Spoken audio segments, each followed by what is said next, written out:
Good morning, class. We are continuing with our lectures. This is section 1.2 of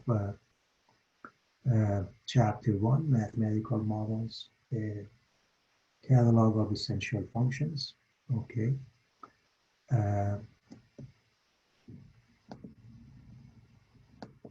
We covered 4 ways to represent a function, and now we're going to move on. So what we did,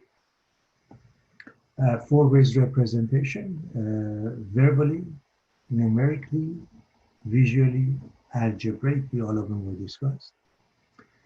A function is considered to be an even function if f of minus x is minus f of x is equal to f of x. My apologies. When you replace the x with minus x, nothing happens, which means it is symmetric. The graph is symmetric with respect to the y-axis. The y-axis. And we have the odd function where you replace the x with minus x and you get minus f of x, which means odd symmetry, which means symmetric with respect to the origin. We see a function machine, x goes in, f of x comes out, okay? And in short, a function is a set of pairs in essence, okay? However you put that, whether you put it through the formula graph or a set builder, such that the first coordinate cannot repeat, and that's why we can use the vertical line test to look at the graph. A graph fails a vertical line test, it won't be a function. And then we have an increasing and decreasing. A function is considered increasing. As we go from left to right, obviously x increases. What happens to the y? If the y increases also, that is considered an increasing function. Otherwise, it's a decreasing function. Okay, so let's move on from here and go to the new stuff. Again, I want to make sure everybody is muted as you come in. Make sure your audio video is muted. So with that being the case, let's start the new topic. And by the way, class, the new topic is going to go fairly fast, and it's honestly fairly boring because you've seen it. There's nothing much here. So maybe, you know, in some cases, I ask you to help me read this. Could somebody read this paragraph for us? Because again, I'm sure you're tired of hearing my voice. Could somebody read this paragraph, please? I'll read it. Please. A mathematical model is a mathematical description, often by means of a function or an equation, of a real-world phenomenon. The purpose of the model is to understand the phenomenon and perhaps to make predictions about future behavior. A mathematical model is never a completely accurate representation of a physical situation. It is an idealization. Fantastic. Thank you so much, Joseph. So the bottom line is, there is a reason for study of mathematics, because a lot of stuff can be explained by math, and in many cases when we make up equations, it makes it a lot easier to understand, follow, and even solve questions that they seem to be impossible. Now, there are many types of functions we have seen in pre-calculus. For example, the linear function y or f of x equals mx plus b. A polynomial function, p of x is a sub n x to the power of n, and it continues all the way to a sub 0. Then we have power functions, which is x to the power of a. We have rational functions, and also trigonometric functions, exponential functions, logarithmic functions, and finally, algebraic functions, something that, you know, we put combination of all of this together in essence. So that is a simple definition of a mathematical model. And we have a lot of applications, whether it's dealing with the population or demand for a product or speed of a falling object and so on. So there are a lot of applications in the real world, okay? And the purpose was explained in the previous page. Again, we are repeating. The previous page had the synopsis of what we had in mind. And so the process is that you start with a real world problem, you try to formulate a mathematical model, and then you try to solve uh, through the process of mathematical calculation, okay? And you do the interpretation for your readers, for example, for those who are following that. And of course, um, it gives you a chance to predict uh, real world situations. A simple example of that would be if we make up a model for the population, and then we can go through the process, make up the model, and then we can predict the population, let's say in 10 years or 20 years, and so on. All right. So a linear function, there's nothing brand new here. Y equals f of x equals mx plus b. Everybody remembers that. The thing that I want to add here, okay, just to refresh everyone's memory about that, and then I need to, I guess, erase that. With a linear function, here's what we need to remember, okay? Slope, delta y over delta x. Change in y over change in x, which is y sub 2 minus y sub 1 over x sub 2 minus x sub 1. There's nothing brand new here. Okay, you've seen that. So change in y over change in x, this is also known as the average rate of change of y with respect to x. And that's really what calculus is all about. We go from the average to instantaneous rate of change in calculus. In other words, it's dynamic. With that being the case, what else do we remember about linear functions? Ax plus by equals c. This is a standard form. Y minus y1 is m times x minus x sub 1. So those are the things we remember. If you have a vertical line, VL short for vertical line, x equals a constant such as a, and the slope is undefined, UD short for undefined. If you have a horizontal line, y equals a constant, and the slope is 0. Two lines are considered parallel if they have equal slopes. And different y-intercepts. Two lines are considered perpendicular, meaning they make a 90-degree angle at the point of intersection if their product, the product of their slopes is -1. This is one way to write it. Or one may write m sub 2 is -1 over m sub 2.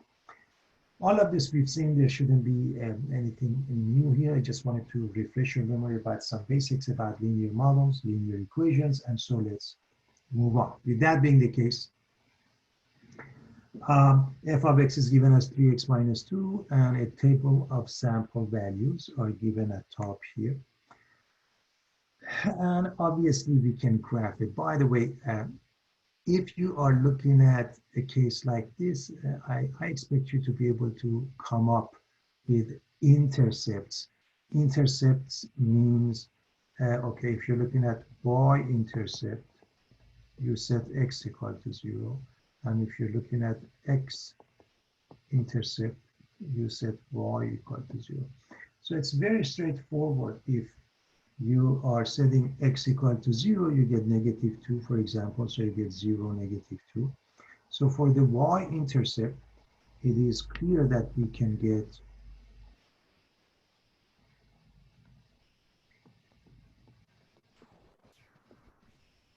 replace x with 0, y becomes -2. Now, if I want the x-intercept, remember what we are going to do. Y is 0. So that means f of x is 0. That means 3x minus 2 is 0. That means x is 2/3. I'm assuming this is just all clear and bold. So this is the graph. I don't think anybody has any problem graphing. Just pick up a couple of pairs and you're done. as x increases by 0.1, f of x increases by 0.3. That's what the table shows. The simple reasoning is because the slope is a positive 3. So whatever x amount is, the y amount is 3 times that. That's why the change is concerned. So m is 3. It can be interpreted as the rate of change of y with respect to x. So that is really important for everybody to follow. The way we define the slope. Okay. All right. Could somebody be kind enough to read this example for us? Example 2, please. Go ahead, class. I can read it, Professor. Please. Example 2, build linear models from verbal descriptions. A, as dry air moves upward, it expands and it cools. If the ground temperature is 20 degrees Celsius and the temperature at a height of 1 kilometer is 10 degrees Celsius, express the temperature T in degrees Celsius as a function of height in kilometers, assuming that a linear model is appropriate. B, draw the graph of the function. What does the slope represent? C, what is the temperature at a height of 2.5 kilometers? Thank you so much, Zainab. So this is an example of a mathematical model, in which case we need to know the pairs that we are interested in. The way it's given, it's important to know which one is the dependent and which one is the independent variable. So the way this it's set up, okay, H and T, okay. So the temperature is a function of height, the way it's given. Could be the other way around, okay. So whatever that they give us. So with that being the case, remember what we have. We have two pairs. If we could write this, pretty much we're done. So I highly recommend for a case like that, write your pair symbolically, because normally we go with x and y, or maybe x and f of x, okay. Because we are using different variables, we don't want to get confused. So let's start with the pair. So change your x and y accordingly, in this case, h and t. So the ground temperature, that means the height is 0, is 20 degrees, okay? And then 1 kilometer is 10 degrees. So it's in kilometers, okay? And remember, 1 kilometer is 1,000 meters. Kilo means 1,000. So you need to find the slope. The slope is what? Rise over run. Change in y over change in x. However, the y is being replaced by t, or temperature, and the x is being replaced by h, or height. So I recommend you write the formula that you know, okay, y sub 2 minus y sub 1 over x sub 2 minus x sub 1, and then adjust it accordingly for yourself. So when you go back to the same question, even 10 years down the road, you know why you wrote the formula. So you're using the slope formula, okay? And so plug in, you come up with -10. In the previous page, I gave you the formula y minus y1, okay? Let me just write it up here, maybe with a different color. Let me see if I can grab a different color here. This one, okay. So y minus y1 equals m times x minus x sub 1. Now class, we are going to use the variables that we have here, okay? So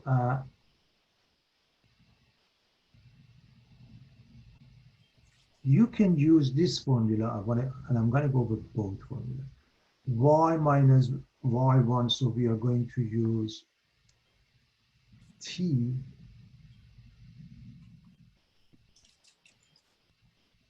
minus t1 equals m times x minus x sub 1, h minus h1.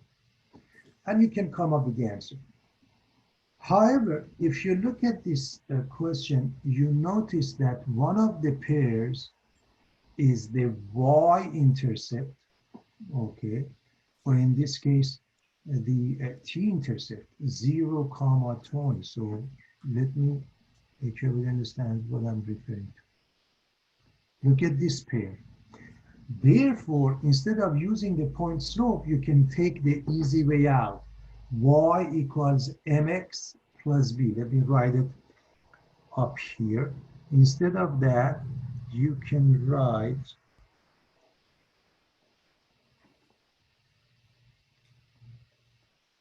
y equals mx plus b, in which case becomes t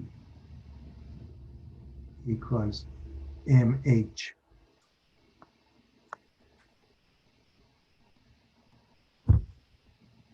plus b. That would be an easy way out. And you write the formula. T becomes negative 10h plus 20. Again, normally you have to use the point slope. In this case, you don't have to. Of course, anytime you are dealing with a linear function, ultimately you have to put it in a slope-intercept form in calculus, unless otherwise mentioned. Always y equals mx plus.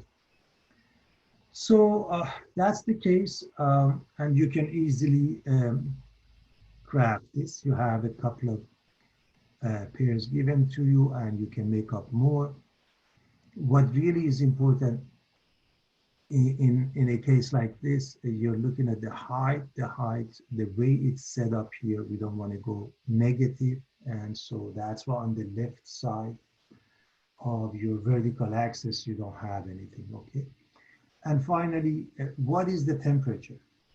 At a specific height, then you replace it accordingly, and you calculate it, okay?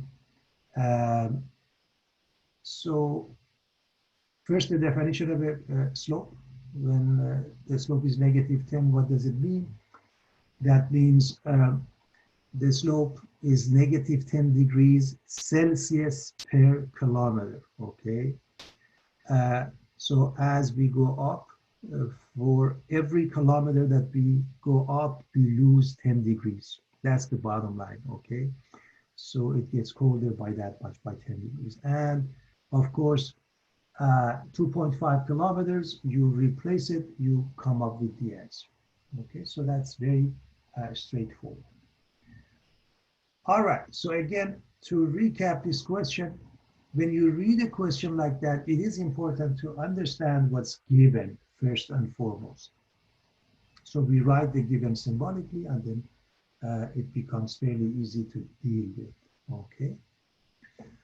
All right, let's go to more functions, okay, that we have seen as essential functions there in pre-calculus. Polynomials, everybody remembers the definition. The only thing I want to add to this, a sub n all the way to a sub 0, those are coefficients, and they can be any number. N minus 1 all the way to 0, if you will, those are the power or the degree or the exponent, and they can only be whole numbers. Can they be 0? Yes. But they have to be positive numbers aside from 0, and they have to be whole numbers, okay? Not integers, whole numbers, because integers can be also negative. So that is the restriction that I'd like you to remember. The domain in all of them is all real numbers. There is no whole, there is no vertical asymptote, there is no discontinuity when you graph, and the degree is n. If we put them in descending order, the first term gives us a lot of information, and also the idea known as the end behavior, because when x becomes large, the first term takes over, known as the leading term. So this is called the leading term.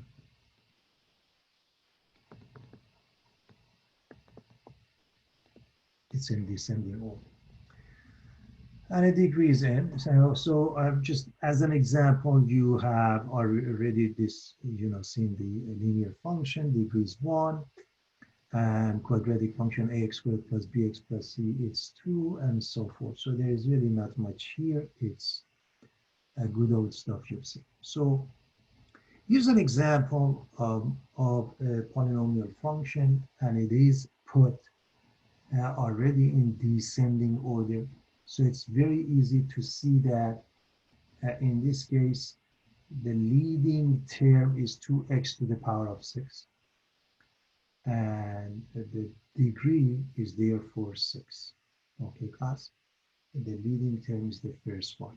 Here's the leading term. Leading term. I can't emphasize this enough. And why is this important? Because it does have an effect on the graph of the functions. So, everybody remembers the quadratic functions. The general idea behind that, if you look at the leading term again, ax squared, depending upon the value of a, if a is positive, the graph shows that it opens up, and if it's negative, it opens down. So in this case, for example, a equals 1, which is positive, okay? And in this case, a is negative, which is negative, and it opens down. Now, it so happened that all functions, okay, all polynomial functions with an even degree, they pretty much follow ax squared. In other words, if x is to the power of 2 or 4 or 4,000, as long as it's even, it follows the same concept. That's the idea behind the leading term. It opens up if a is positive and down if it's negative. One way to look at this concept is that this is known as the end behavior, meaning what happens as x goes to infinity. I really hope everybody is following the concept, meaning what happens when x goes to infinity. If you look at the first graph, you see that y goes to infinity, okay? But, and if x, in fact, if x goes to plus minus infinity, y goes to positive infinity. Whereas in this second case, as x, okay, goes to plus minus, and this is known as an end behavior. Y goes to negative infinity, meaning in the first case, it goes up. So we are dealing with the end behavior in the first and second quadrant. And in part B, the third and fourth quadrant, okay. Cubic functions, okay, and anything that has a degree even follow that. So in the case of a cubic function, ax cubed plus bx squared plus cx plus d and continues. And that's it. And so it follows, again, the leading term class, okay.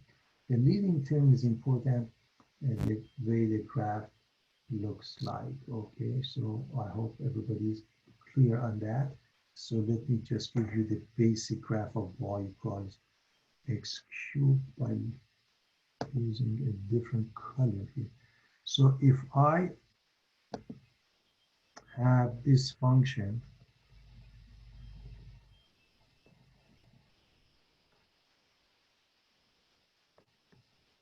so roughly this is the graph of y equals x cubed.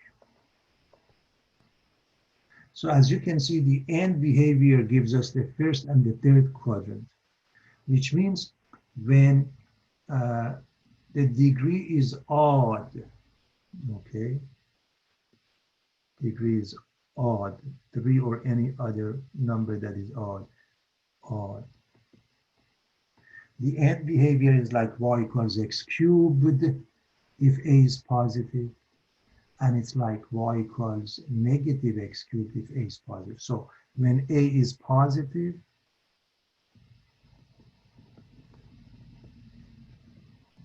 this is the end behavior. Now, what is the end behavior for this cubed function? X goes to infinity, y goes to infinity. x goes to negative infinity, y goes to negative infinity. So this is the case here. I want to quickly show you. So as you can see, for example, look at this one. This looks like it. So the first case, I'm going to call it number 1. And look at this last one. I'm going to call it number 3. Okay, look at the end behavior. For number 3, the exponent is the leading term. You're looking at the leading term, 3x to the power of 5. The degree is 5, is an odd number, and it has the same end behavior. On the other hand, if you look at part B, let's look at part B, everybody. Look at part B. What do you notice here? X to the power of 4. So it is just like y equals ax squared, because the leading term has a leading coefficient 1, which is positive. Okay. So I hope everybody is clear on that. The thing I want to quickly add, I want to show you the graph of y equals minus x cubed. So if we happen to have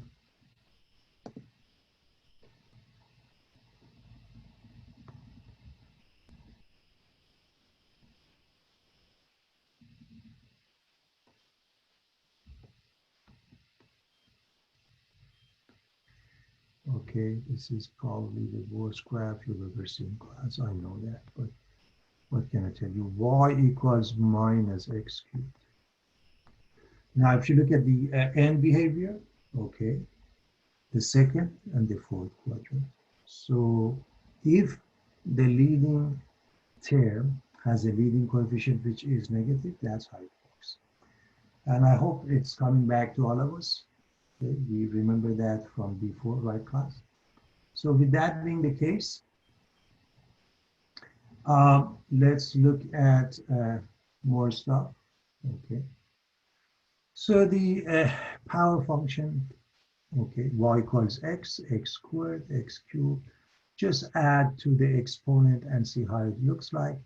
Just right here, you notice that, for example, x cubed and x to the power of 5, they look almost the same. X squared and x to the power of 4, they look almost the same. It does get flatter at the origin in both cases when the degree becomes larger. And again, if you want to graph it with details, we've got to pay attention to that.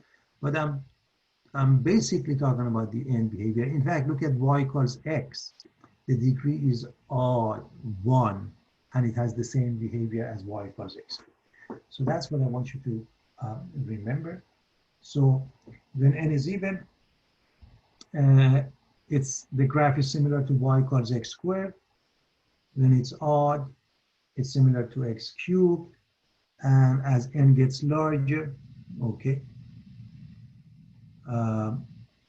y equals x to the power of n becomes flatter near 0. Okay, so those are the observations we can have by looking at these graphs and see what happens when we add to their exponent. Okay, so that's it. General shape, I hope it's straightforward. Okay.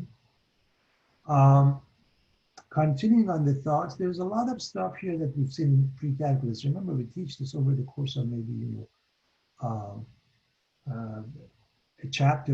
a couple of chapters in pre-calculus. So we're going through this fairly fast. If you need, you can come back to this, or you can even pick up a pre-calculus text and study that. Okay, power functions, root functions. When we look at the exponents for x, okay, we've looked at the power functions previously. If we make it into a fraction, it really becomes a root function. For example, when we say f of x is x to the power of 1/2, that means the square root of x. Okay, that's the idea. So x to the power of 1 over n. Remember, n is being replaced by 2, so it becomes square root of x. Okay. The domain, many times the graph is helpful, and these are some basic elementary functions that we are supposed to know the graph, okay? And so if you look at this, and by the way, another way of looking at it is the upper half of a parabola x equals y squared. Everybody remembers x equals y squared is a parabola that opens sideways, and because the coefficient for y squared is positive, it opens to the right. If it's negative, it opens to the left. This is what we did when we discussed conic sections, if you remember in previous courses. So when the index n is called the index, okay?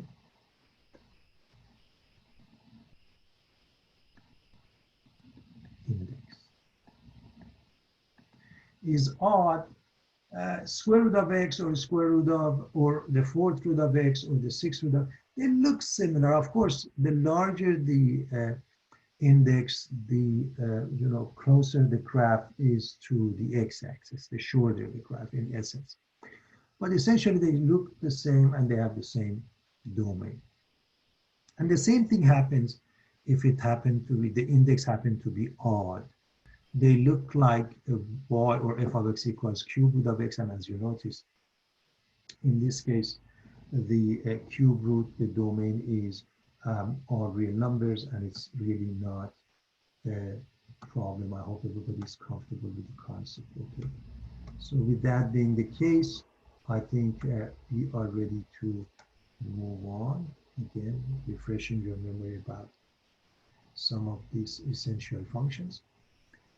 Reciprocal function, one of the functions that we have graphed in previous courses, there were rational functions, but specifically a basic one, y equals 1 over x. You can think of it as x to the power of -1. And as far as the name and terminology is, by the way, it's a hyperbole, okay? But in any event, you can see the graph y equals 1 over x. There are applications in physics and chemistry. I'm not going to go over that, but I just want to make a point that there is a reason we learn it. There are applications of just about everything we study. So remember, in the case of y equals 1 over x, how you graph it. Vertical asymptote, the denominator is 0, so x equals 0. And horizontal asymptote, you actually need to take a limit and let x go to infinity or negative infinity. But the easy way out that we did it in pre-calculus, we looked at the degree of the numerator versus the denominator, and we made a decision because the degree of the top is less than the bottom. The top has a degree 0. The bottom has a degree 1, then y equals 0 becomes our horizontal asymptote. Rational function is generally defined as p of x over q of x. Just to refresh your memory about rational numbers, if you recall, rational numbers had a specific definition. It is ratio of two integers, meaning anything that you can put in the form of a fraction where the top and the bottom are both integers is considered a rational number. That is how you prove a number is a rational number. And so that is the restriction. For rational functions, the top and the bottom are both polynomials. You can, of course, 1 over x, you can see the graph, the domain, all of the above, and we will have a discussion as far as, these functions later on with more details when we look at graphing and see how they are basically done from A to Z, okay? But for now, and again, you have seen this before, there's really not much to that, but just in case. Now in this example, as far as the graph, I don't expect you for a graph like this to necessarily do it by hand, although it can be done by hand, and we'll see it in later chapters. We have done this in previous courses, such as college algebra and pre-calculus. So you should be able to do it by hand. Needless to say, it takes a long time. I don't expect you to do something like that by hand. One of the things that I expect you to see is that what is the domain? Set the denominator equal to 0 and exclude it. So plus minus 2 is out. And if we were to rewrite it in an interval notation, I'm just reminding you how the interval notation works. It's important that we know that class. I hope everybody remembers that. Okay. So that's the only reason, I wanted to put up that format as well. So having said that, again, we are going to move on. A lot more functions coming up.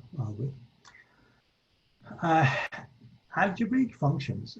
So we have learned all of those functions so far that are essential functions previously, but what happens if we mix and match? Okay, for example, something like f of x equals square root of x squared plus 1, or if you look at g of x, the numerator is a polynomial function, the denominator is not, or the next portion of it. These are called algebraic functions, okay, algebraic functions as far as the terminology goes. And again, the graphs are really complicated. It's not that it cannot be done, but it takes a long time to do it. And there are examples that, again, we use in the real world. For example, the theory of relativity, that m or f of v equals m sub 0 over the square root of 1 minus v squared over c squared. Everybody has seen E equals mc squared, but this is the formula that is about the change in mass. As you probably remember in physics, mass is constant because we cannot travel near the speed of light. Speed of light is 300,000 kilometers per second, okay, or 3 times 10 to the power of 8 meters per second. All right, other functions that are important to discuss are trigonometric functions. I expect you to remember the basics. You don't have to remember everything about it, but just the basics that we know how to craft a rough sketch, for example, for the sine and the cosine function. So take a look at the sine function. What I'd like you to remember, a complete cycle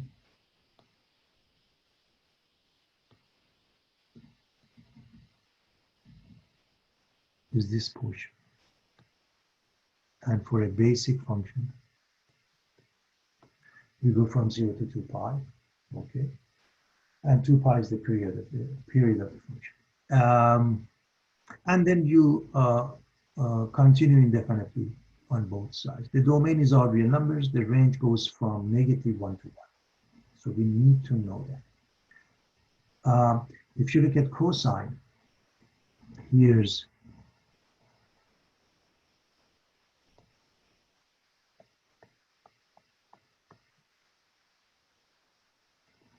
the basic function, again from 0 to 2 pi.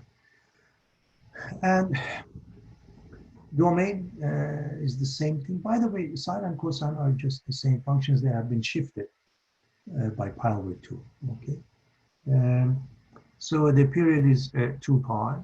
And with that being the case, as a periodic function, if we add 2 pi or multiples of 2 pi, we get to the same function. When it comes to tangent, okay, tangent is sine over cosine, so wherever cosine is 0, okay, we end up with what's called a vertical asymptote. For tangent, here's your basic graph. One complete cycle. And it looks almost like y equals, x cubed, and you have a vertical asymptotes, okay? Cosine is 0, okay? Cosine is 0. You get the vertical asymptotes.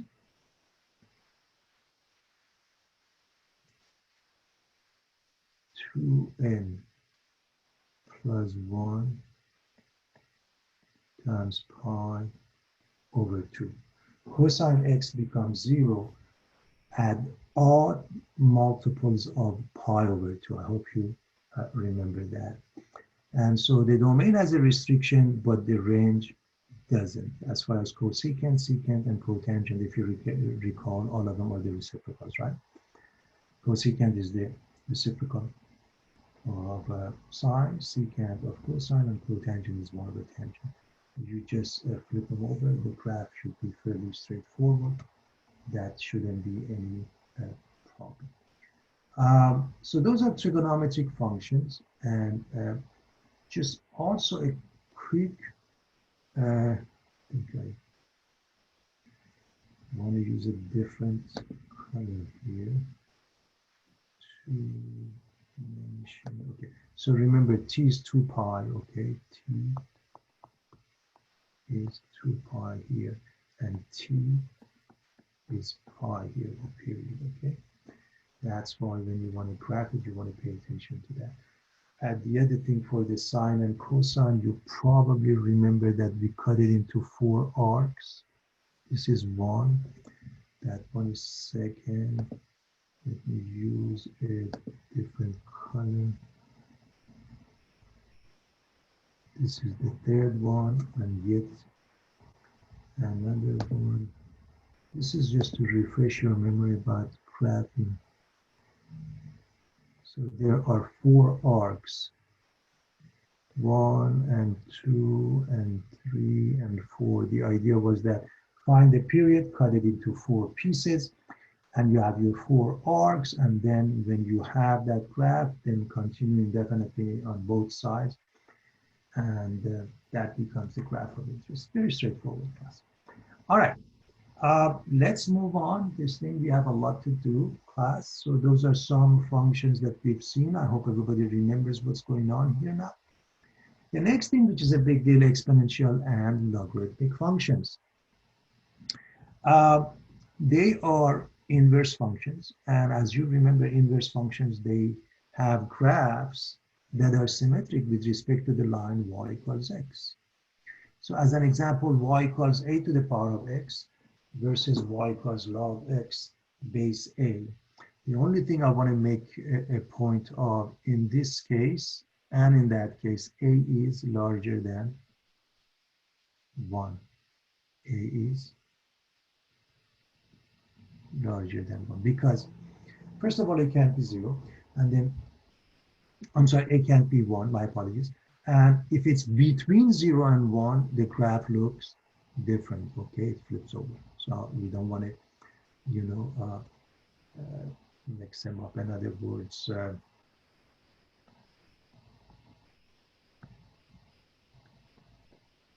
this would be the graph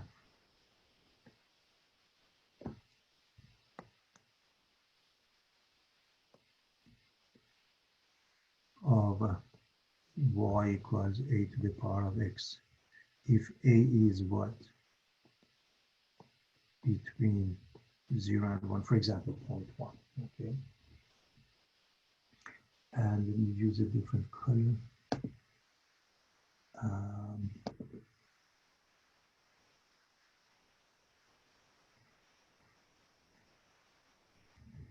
This would be the graph of y equals log x base a. Again, a is between 0 and 1. So you want to pay attention to that. More importantly, here's the definition of a log. If you remember the definition of a log, you will have absolutely no problem with any of the properties we're going to discuss in the next page that you are supposed to know, and you are supposed to know it really well for the sake of the course. Okay, there's a portion later on we look at known as logarithmic differentiation. So y equals log x base a, x is a to the power of y. In other words, what is log? Log, simply put, represents the exponent class, okay? So if I want to go with the following question, let me see where I have them. If I'm going to say, okay, 2 what power is 8? It is the same as saying log 8 when the base is 2 is equal to that. They have the same meaning. So if we know the first one, we should know the next one. So there are a lot of properties here, okay, that I expect you to know. You really need to remember these properties, class. First of all, we have proved all of them. Some of them are very straightforward. Just look at this, you know, arrow that I show you. A to the power of 0 is 1. A to the power of 1 is a. The next one is the product rule, then the quotient rule, the power rule, and these two, the last ones together refer to the fact that log and exponential functions are inverse of each other, okay? Now, I'm gonna show you the same thing for common log and for natural log. What I'd like you to do at home is that, see if you can produce that on your own, okay? You have the answers here, but you really need to practice. I know in the past, students have had quite a bit of problem with logs. So here's the common log. So all you have to do, change the base to 10. When you change the base to 10, when you want to write the log, you don't write the base A. That's all, class. So take a look. In all cases, the base A is gone. Okay. So the only thing that you want to be careful of is really this last two, being able to make them up. Okay. And I hope you see how they look like. Natural log, y equals ln x.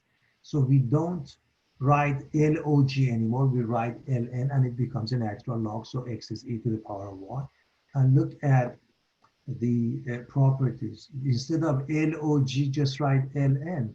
And again, these two are the ones that sometimes students have a problem with. You want to make sure that you can handle that, class. I really can't emphasize this enough. So here's your, you can think of it essentially, here's your homework. The first one, I'm assuming you have it, okay? I highly recommend that you go from the first one to the second column and to the third column on your own. See if you can make it up in no time. Until you become comfortable with that, you need to practice, okay? So when we get to logarithmic differentiation, you will have an easy time. All right, classify the following functions. Those are very straightforward, class. I don't want to spend too much time on those. I think we know what they are, but just for the sake of argument, okay? Let's quickly discuss it. The first one is something to the power of x. It's some number, 5. It doesn't matter what number. So that's an exponential function. Part B, x is to some power, 5, 500, 2.1. Even if we had x to the power of e, it's the same thing. It's a power function, or you can say it's even a polynomial function. Part H, it is not a rational function because of the square root of x, okay? And the last one is a polynomial function. So part C is not a polynomial because of this one. If we had it as x, there it is a rational function. Instead, it's simply put an algebraic function. Let's quickly look at one more example for this section, class.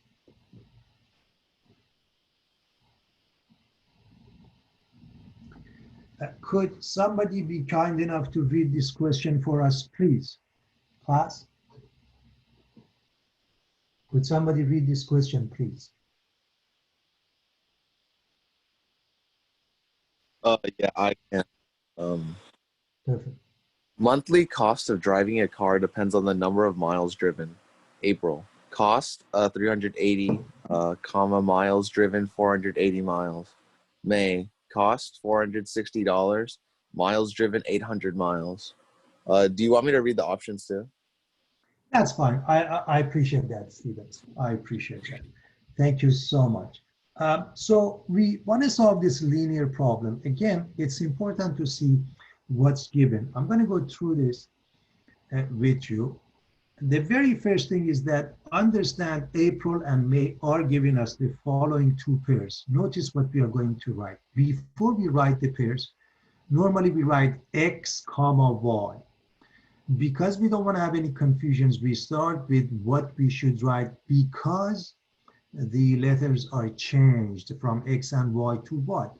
Distance, which is in miles, cost, which is in dollar, D and C. Okay, so therefore, according to this, remember it says, part A says express cost as a function of distance D. So distance is the independent variable, is like x. And cost is the dependent variable, just like y. In fact, if it helps, you can even write this underneath. D is like x and C is like y. And then you can even write the, go from A to Z with x and y. Okay, here's one idea. Go with x and y, finish the job, come back. Anywhere you see x, change it to D. Anywhere you see y, change it to C. The reason I mentioned that, I've seen in the past, sometimes students have a difficulty with that. So under D, I'm writing x. Under C, I'm writing y. Deal with x and y, come back and change it, okay? That's one way to do that. So the very first thing is to find the slope. The definition, again, go with the y and change it to the new variables. And you go through the process, it becomes 1/4. Now, none of these pairs are y-intercept, or in this case, the cost-intercept. So you have to go with the point slope. Everybody remembers the formula for the point slope. Y minus y1 equals m times x minus x sub 1. So C minus C sub 1 is 1/4 D minus D sub 1. You go through the process and you have your cost function, okay? Now, what is the cost when we do 1,500 miles? Okay, we replace that with 1,500 and we come up with the cost. Okay, if we drive it for 1,500 miles, okay. Graphing shouldn't be a problem. Again, we don't go on the negative side, okay. It's X and Y, okay, or D and C. So class, so X is the same as D and Y is the same as C. In fact, those are the axis, the D axis and the C axis. I want you to know that, but so you can distinguish between the two. The slope is 1/4, okay? So 1/4 of dollar represents the amount of increase in cost for every mile driven. So for every mile, the cost goes up by 1/4. So if we go 4 miles, it goes up by $1. The C intercept, or the Y intercept, okay, represents the fixed cost of operations, okay. You're driving the car, there are some fixed costs involved. It could be the insurance, it could be the lease, or whatever the case might be, okay. And of course, it is explaining why a fixed monthly cost such as insurance and car payment, as well as costs that increase as you drive, such as gas and tires and etc. That's why it makes it a reasonable deal to have a linear function representing the cost.